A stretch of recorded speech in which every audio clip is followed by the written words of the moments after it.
भाव में बह गए बाणासुर। उनकी जो है रथ में ध्वजा लगी थी वो नीचे गिर गई। जैसे ही ध्वजा नीचे गिरी रथ की, उसी समय भोलेनाथ जी आ गए।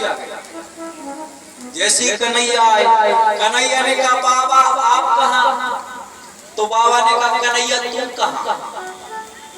तो कन्हैया ने कहा हम बाणासुर को मारने आए हैं। तो बाबा ने कहा बाणासुर को बचाने आए हैं। तो द्वारकाधीश ने कहा बाणासुर को क्यों बचाने आए? तो बाबा ने कहा बाणासुर हमारा चेला है। चेला शिष्य पुत्र वध होता है। ये नहीं कि चेला के पैसा ले और जेब में धरो और चल दो। अब चेला मुझे कछु करने तो करत रहे नहीं। गुरु सच्चा वही है जो शिष्य के जीवन को परिवर्तित करता है, शिष्य को सद्मार्ग पर ले आए। अगर कोई गुरु शिष्य के धन को भर लेता है, उसे सन्मार्ग पर नहीं चलाता, उसे अच्छा रास्ता नहीं दिखाता, तो ऐसा गुरु नरक में जाता है। रास्ता दिखाना चाहिए, अपना कर्म करना चाहिए, सदुपयोग बताना चाहिए, जीवन जीने की कला सिखाना चाहिए। ये गुरु का अंधकार से प्रकाश की ओर ले आए, वही तो हमारे गुरुदेव। और शिष्य को गुरु की बात को आंखें बंद करके विश्वास करना चाहिए। जो हमारे गुरु जी ने कह दिया उसी में हमारा कल्याण है। शास्त्र कहते हैं ना, माता पिता और गुरु की वाणी बिन विचार, विचार करने की जरूरत नहीं, बिन विचार करिए सुन जाने। इसमें विचार करने की जरूरत नहीं, सोचने की जरूरत नहीं। माता पिता और गुरु तीन जनों का वर्णन है, और सच्चे साथी भी तीन ही लोग हैं। महाराज अब तो दो बचे, केवल अब दो बचे, एक संख्या कम गई। कैसे संख्या कम गई? बोले गुरु कम पाए जाते हैं।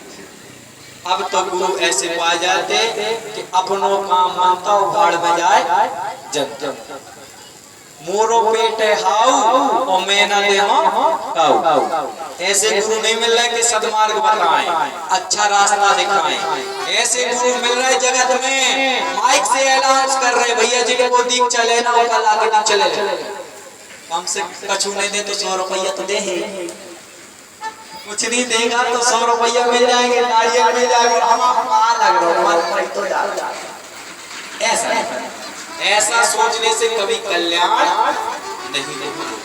मोहे लागी लगन गुरु चरण की, मोहे लागी लगन गुरु चरण की, मोहे लागी लगन गुरु चरण की, मोहे लागी लगन गुरु चरण की।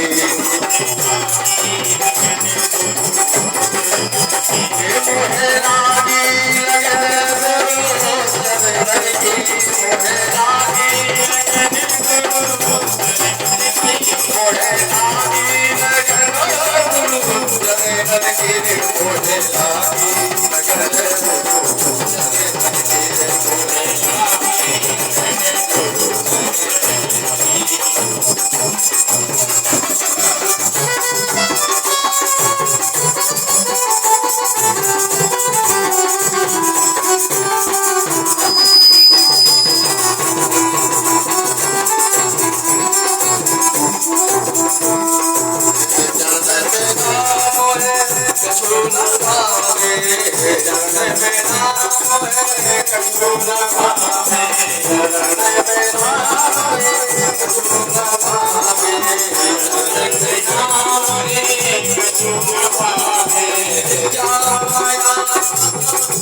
बोलो श्री संत गुरुदेव भगवान की जय। पानी पीछे छान के गुरु बनाइए जान के। जल्दी मैंने नहीं लेना कि भाव में बह गए। एक बार बनाए जाते गुरु जीवन में। अगर हमारे गुरुदेव अच्छे हैं तो हमारा कल्याण निश्चित है। रुक के लो, घबरा के ना लो, जल्दबाजी के निर्णय खराब होते हैं। अरे समझो गुरु को, गुरु के पास में रहो, गुरु को देखो, बताओ ना कि मत लेना, कला बता रही। गुरु के पास में रहो, गुरु को समझो, गुरु को देखो। कितना भजन करते हैं कि लोग को बताते आए कि भजन करो, खुद नहीं करते, कि लोग को पास बताते खुद नहीं करते। आजकल महाराज उपदेश भर देते, खुद चलते नहीं उपदेश पर। तो पहले समझो, सोचो, देखो, फिर निर्णय लो। इसीलिए निर्णय जल्दी नहीं लेना है। हम बाणासुर को नहीं मारने देंगे। भगवान ने कहा नहीं, हम तो मारेंगे। हमारे पुत्र को बांध लिया, हमारे पुत्र को बंदी बना लिया, बाणासुर को नहीं छोड़ेंगे।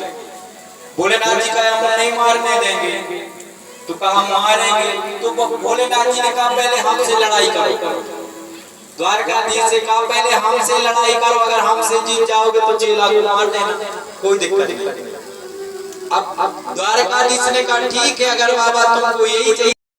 आज द्वारकाधीश और बाबा भोलेनाथ जी खिलावने करते हैं, एक दूसरे को मारते नहीं, समय लग रहा है। अब द्वारकाधीश ने सोचा व्यर्थ समय जा रहा है, तो द्वारकाधीश ने जो है जोर अस्त्र छोड़ दिया। जोर का मतलब क्या है? बुखार। जैसे ही जोर अस्त्र छोड़ा तो बाबा को बुखार आ गया, बहुत तेज बुखार आ गया। जोर अस्त्र छोड़ा तो बाबा को बुखार आ गया। बाबा ने कहा बुखार भली आ गया, मगर चेला को नहीं मरने देंगे। बुखार भी चढ़ा है, फिर भी बाबा लड़ रहे। बाबा ने भी जोर अस्त्र छोड़ दिया द्वारकाधीश के ऊपर। अब द्वारकाधीश को भी बुखार आ गया।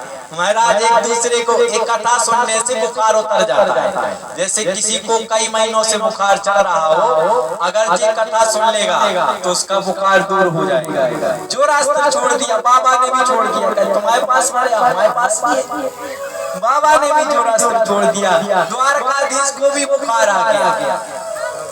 अब द्वारकाधीश ने सोचा कोई उपाय किया जाए, कुछ और उपाय किया जाए। तो द्वारकाधीश ने जमवास्त्र छोड़ दिया। जमवास्त्र छोड़ा, जैसे ही वो जमवास्त्र गया और बाबा को जाके लगा तो बाबा को जमवाई आने लगी। जैसे ही बाण उबारे मारने के लिए, उसी समय मुंह बप जाए, आंखें बंद हो जाए, जमुआई आने लगी। जमुआस्त्र छोड़े तो बाबा को जमुआई आने लगी। बाबा ने कहा ठीक है बाबा बैठो, जमुआई लो, जब तक हम अपना काम करते हैं। बाबा बैठे और जमुआई लेने लगे। जमुआई लेते लेते बाबा एक जगह बैठ गए।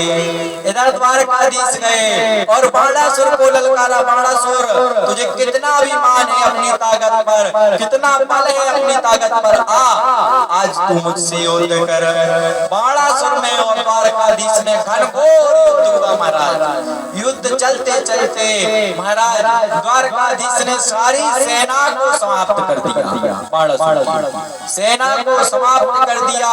बाणासुर के शरीर को में इतने बाण मारे कि पूरा शरीर अस्त व्यस्त हो गया, अस्त व्यस्त हो गया महाराज। अब तो बाणासुर डरने लगा कि अब तो मृत्यु निश्चित है, क्या करें, कहाँ जाए, अब भाग भी नहीं सकते। उसी समय तो भगवान का दिव्य और भव्य स्वागत हुआ, बलिया माल्यार्पण हुआ। अब तो जो है रुक्मणी जी, सत्यभामा जी, सुकीर्ति जी प्रसन्न हो गई।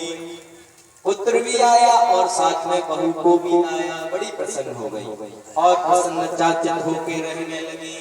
बोलो द्वारकाधीश भगवान की जय। भगवान के राज्य में भगवान का इतना बड़ा परिवार हो गया कि चारों ओर परिवार ही दिखाई दे रहे।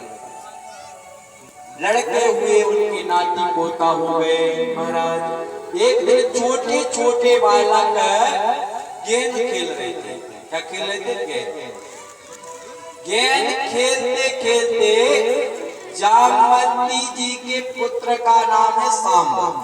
जो जामवंती जी है,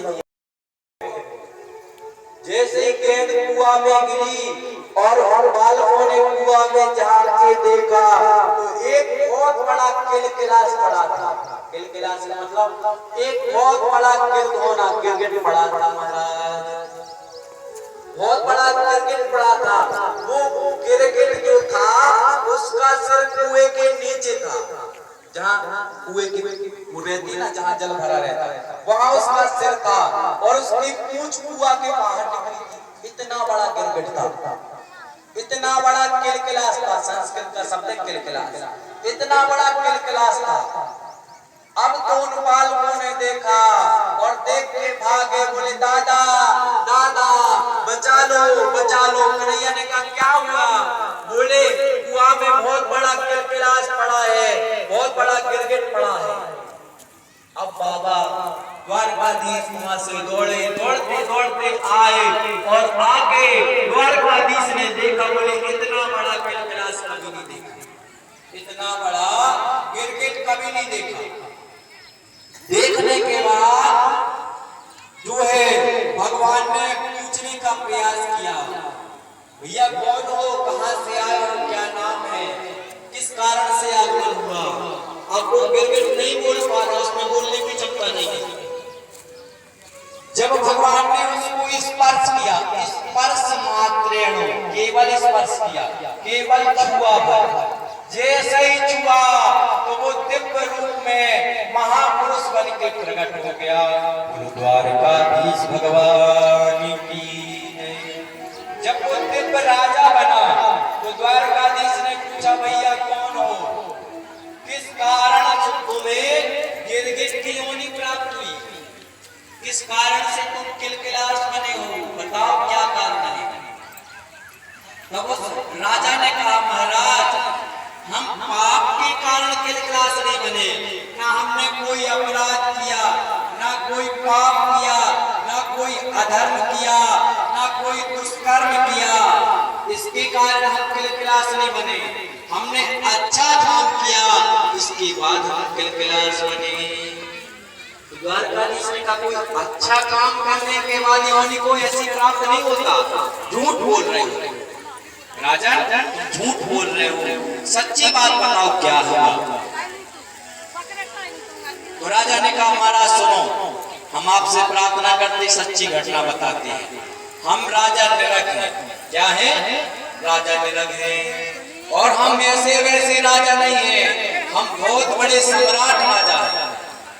और हमारा क्या काम था, हम अपने राज्य में हम नित्य प्रति हर रोज 1000 गौ का दान करते थे। कितनी?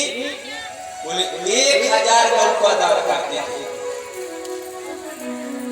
तब कन्हैया ने कहा कोई गौ का दान करे